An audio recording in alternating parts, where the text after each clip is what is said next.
বাংলাদেশের সাম্প্রতিক সময়ে কে বা কারা মাজারে আক্রমণ করা শুরু করেছে, আমি মনে করি এরা তারাই যারা গত কয়েকদিন আগে আনসারের পোশাক পরে বাংলাদেশে একটা কু করতে চেয়েছে। কয়েকদিন আগে আপনার কি বলে প্রশাসনের মধ্যে কু করতে চেয়েছে। যদি চরমনার পীর আক্রমণ করতেন, জামাতের আমির আক্রমণ করতেন, কোন হক্কানি আলেম গিয়ে আক্রমণ করতেন, আপনি অন্তত একটা সাইনবোর্ড দেখাতে পারতেন যে এই দলের নেতারা নেমেছে, আমিও নেমেই। অতএব এই কাজগুলো থেকে বাংলাদেশের সমগ্র মানুষকে হেফাজতে থাকতে হবে। আমার এই বাংলাদেশে যারা এখন ষড়যন্ত্র করছে ওদের বিরুদ্ধে সোচ্চার হতে হবে, কারণ এই সরকারকে উইক করার জন্য অনেকগুলো পয়েন্ট কাজ করছে। তার মধ্যে অন্যতম হচ্ছে এখন ধর্মীয় দাঙ্গা লাগানো। এরা তারাই যারা আজকের বাংলাদেশে ওই যে প্যাডেল, তারপর কি বলে আপনার রিক্সার দুইটা পক্ষ মিলে তারপরে সেখানে কু করতে চেয়েছে, বিভিন্ন উপায়ে যারা ষড়যন্ত্র করতে চেয়েছে।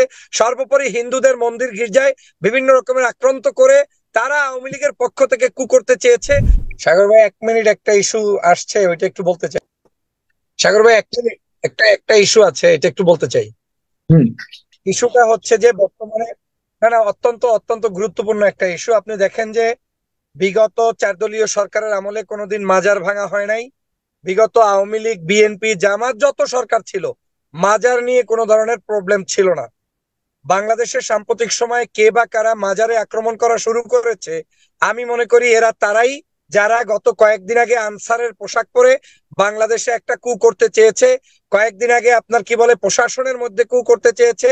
এরা তারাই যারা আজকের বাংলাদেশে ওই যে প্যাডেল, তারপর কি বলে আপনার রিক্সার দুইটা পক্ষ মিলে তারপরে সেখানে কু করতে চেয়েছে, বিভিন্ন উপায়ে যারা ষড়যন্ত্র করতে চেয়েছে। সর্বোপরি হিন্দুদের মন্দির গির্জায় বিভিন্ন রকমের আক্রান্ত করে তারা আওয়ামী লীগের পক্ষ থেকে কু করতে চেয়েছে। সেখানে সফল হতে না পেরে এখন মাজারের মতো একটা স্পর্শকাতর জায়গায় আজকে তারা হামলা করে, যারা এটা করছে তাদেরকে দীর্ঘ 16 বছর কোনোদিন আন্দোলন সংগ্রাম কোনো জায়গায় দেখি নাই। আমি মনে করি এই মাজার আক্রান্ত যারা করছে তারা আওয়ামী লীগের প্রেতাত্মা, তারা আওয়ামী লীগের দালাল। যদি চরমনার পীর আক্রমণ করতেন, জামাতের আমির আক্রমণ করতেন, কোন হক্কানি আলেম গিয়ে আক্রমণ করতেন, আপনি অন্তত একটা সাইনবোর্ড দেখাতে পারতেন যে এই দলের নেতারা নেমেছে, আমিও নেমেই। অতএব এই কাজগুলো থেকে বাংলাদেশের সমগ্র মানুষকে হেফাজতে থাকতে হবে, সচেতন হতে হবে। যে কোনো আন্দোলন সংগ্রাম হলেই সেখানে একটি কুচক্রী মহল ধর্মীয় ছদ্মবেশে নেমে যায়। অতএব সকল ধর্মীয় তথ্য আপনার কাছে আসলেই সেটা সাথে সাথে অ্যাকসেপ্ট করবেন, সেই মানসিকতা একটু পরিহার করবেন, যাচাই বাছাই করবেন। আমার এই বাংলাদেশে যারা এখন ষড়যন্ত্র করছে ওদের বিরুদ্ধে সোচ্চার হতে হবে, কারণ এই সরকারকে উইক করার জন্য অনেকগুলো পয়েন্ট কাজ করছে।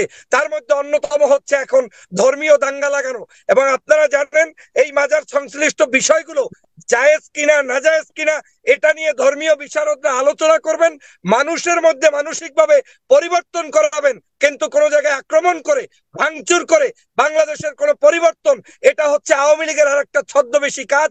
আমি মনে করি এদেশের সমগ্র শিক্ষা প্রতিষ্ঠান, পীর মাশায়েখ, আলেম ওলামা যে যার তরিকায় থাকবে, যে যার মতো ধর্ম। জি, একদম স্পষ্ট। ধন্যবাদ। খুব গুরুত্বপূর্ণ কথা বলেছেন, কিন্তু আজকে এটা নিয়ে আমি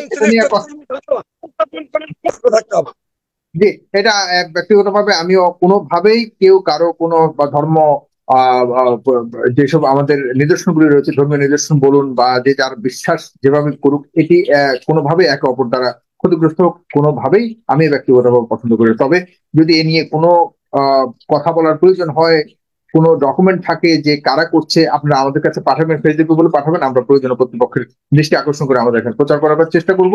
আজকে এই পর্যন্ত রাখি।